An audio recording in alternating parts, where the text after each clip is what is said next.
Tu n'arrêtes pas d'entendre parler de GRPD, de RGPD, et t'arrêtes pas d'entendre dire que ça va tout changer par rapport aux newsletters, à l'infolette, qu'il sera plus possible d'envoyer des newsletters sans autorisation, blablabla. Bref, tu comprends rien et t'as aucune idée de qu'est-ce que ça implique concrètement pour toi dans ton business. Est-ce que c'est possible, oui ou non, finalement, de demander aux gens de télécharger des trucs et de leur envoyer des courriels par la suite? Tu es au bon endroit. Pour ça, c'est pas moi qui vais te donner la réponse parce que j'ai eu la chance d'interviewer une avocate qui s'appelle Karine Mazan-Bumba et elle est spécialisée en droit du e-commerce, en droit de la propriété intellectuelle et en droit numérique. Alors autant te dire que s'il y a une personne qui est bien habilitée à répondre à cette question, c'est elle. Je lui ai posé pour toi et à vrai dire pour moi aussi tout un tas de questions pour savoir concrètement qu'est-ce qu'on peut faire et qu'est-ce qu'on peut pas faire. Qu'est-ce qu'on doit écrire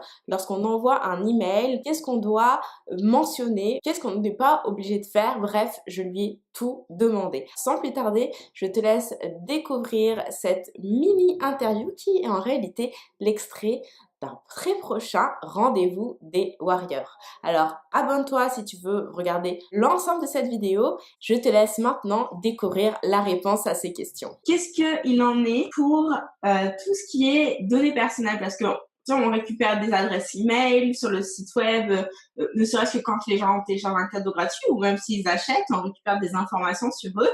Est-ce que c'est des choses qu'on doit déclarer à la CNIL?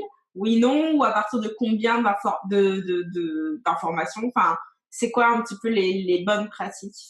Bon, ça tombe bien, c'est une de mes spécialités, la protection des données personnelles. Donc, là, on parle encore de la CNIL en se basant uniquement, par exemple, là, spécifiquement sur la législation française. Oui, mais à partir du mois de mai, donc le 25 mai, il faut retenir cette date, le 25 mai 2018, donc le mois prochain, il y aura une réglementation européenne qui va s'appliquer à tout le monde. Sauf que quand je dis tout le monde, ce n'est pas qu'en Europe, ça va s'appliquer même hors d'Europe. C'est-à-dire, il suffit que tu aies des utilisateurs ou des clients ou des abonnés qui soient sur le territoire européen, cette législation te sera applicable. Ah, ça c'est bon à savoir. La base. Ok. Cette législation, en fait, ce qu'elle vient, c'est renforcer les droits des personnes. Parce que jusqu'à présent, je m'inscris pour un cadeau gratuit, je me retrouve avec une newsletter. Bon, je m'inscris pour acheter quelque chose, je me retrouve avec de la pub qui vient de je ne sais pas qui. Donc là, aujourd'hui, eux, ils fixent un cadre. En fait, la CNIL, jusqu'à présent, ce qu'on faisait, c'était déclarer à la CNIL ses fichiers de clients ou prospects, ce genre de choses. Mais en fait, ce genre d'obligation va disparaître. On verra. En fait, il y a une nouvelle loi française qui est en pleine rédaction. On va voir si on pose quand même cette obligation. Mais normalement, avec le règlement, simplement, ce sera plus obligatoire. Sauf que ceux qui collectent les données seront l'obligation d'être plus responsables. Ouais. Lorsque je collecte les données, non seulement j'informe très, très clairement de ce qui va se passer. Quand je mets mon mail, c'est pour télécharger un cadeau. Rien d'autre. Si derrière ça, il y a une newsletter qui doit arriver, j'aimerais bien que ce soit dit. Il faut que ce soit clair. Quelle est la finalité, en fait, de la collecte? C'est là où il faut être clair et transparent. Alors, est-ce que ça veut dire que donc la personne s'inscrit pour télécharger son cadeau et généralement ce qui se passe quand même c'est qu'il y a un double opt-in, c'est-à-dire que la personne elle reçoit un mail en disant clique ce bouton pour valider que tu t'inscris et recevoir le cadeau, tu vois. Oui. Donc est-ce que est-ce que ça genre ça suffit ou est-ce que donc dans ce mail qui est envoyé automatiquement, il faudrait dire en gros merci d'avoir téléchargé le truc. Si tu es intéressé, je vais t'envoyer à partir de maintenant mes infolettres et en cliquant sur ce bouton, tu acceptes de recevoir mes prochains courriels. C'est ça. C'est-à-dire déjà l'option du double opt-in, c'est une bonne chose parce que tu t'assures que la personne accepte réellement. C'est-à-dire, là, sur la nouvelle réglementation, le consentement doit être actif. C'est-à-dire que tu dois pouvoir retrouver une trace pour dire j'ai ce mail parce que cette personne a été d'accord. Donc, le double opt-in, c'est juste parfait. Mais ensuite, effectivement, il vaut mieux rajouter cette phrase en disant, en cliquant là, c'est-à-dire activement, j'accepte de recevoir une infolettre. Ça, c'est très transparent et je pense que c'est important de le faire de cette manière. Parce que moi, là, quand je clique, effectivement, moi, jusqu'à présent, des fois, ça m'énervait un peu parce que je me disais, bon, moi, ce que je veux, c'est le contenu qu'on me propose, mais j'ai pas forcément envie de recevoir la newsletter. Après, il y avait des fois où je recevais le cadeau et où je savais pas comment valider que je retrouve la newsletter ou pas. Après, moi, je fais plus attention parce que je suis dans le domaine, mais effectivement, c'est bien d'informer. Il faut que l'information soit claire et transparente. Donc, quand je clique, j'accepte. Je vois aussi des façons un peu détournées de le faire. C'est, certes, il y a un double opt-in, mais il y a juste écrit genre, clique sur le bouton pour télécharger ton cadeau. Il n'y a pas écrit que ça valide le fait ensuite de recevoir d'autres courriels. Donc ça marche pas, du coup. Non.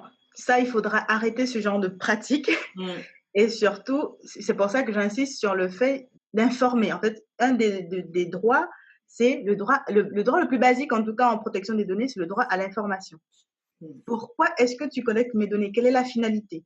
Donc, on me dit, c'est pour télécharger, non seulement pour télécharger, mais ensuite, tu recevras ceci. Ça ne coûte rien. Si je suis d'accord, je suis d'accord. Si je suis pas d'accord, je suis pas d'accord. Ouais. Et alors, moi, je tire vraiment l'exemple sur tous les sens possibles.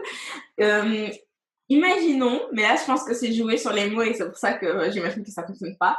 Donc, ok, tu cliques sur le bouton pour télécharger le cadeau et puis, genre, avant la fin du mail, je te dis, je te retrouve très bientôt, je t'enverrai des prochains conseils et tout ça.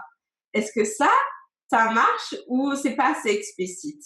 C'est pas assez explicite parce que on voit bien que là, dans le cheminement, la volonté de la personne, c'est de télécharger uniquement son cadeau.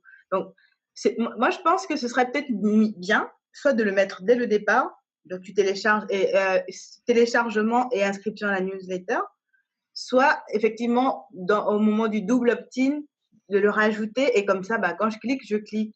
Moi, les fois où on m'a proposé, il y a eu des fois où, en regardant le contenu juste avant de valider le téléchargement, je me suis dit, oh, finalement, j'aurais peut-être pas envie de regarder la newsletter, donc j'ai pas validé.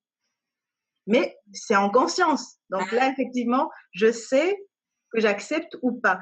L'objectif, c'est d'obtenir un consentement éclairé parce que avec cette nouvelle réglementation, justement, tous les emails qu'on a collectés de manière, on dit, déloyale, parce qu'effectivement, eux, ils savaient pas pourquoi ils donnaient, même si c'est une pratique courante, ok, mais quelque part, ils savaient pas quelle était la finalité de leur données.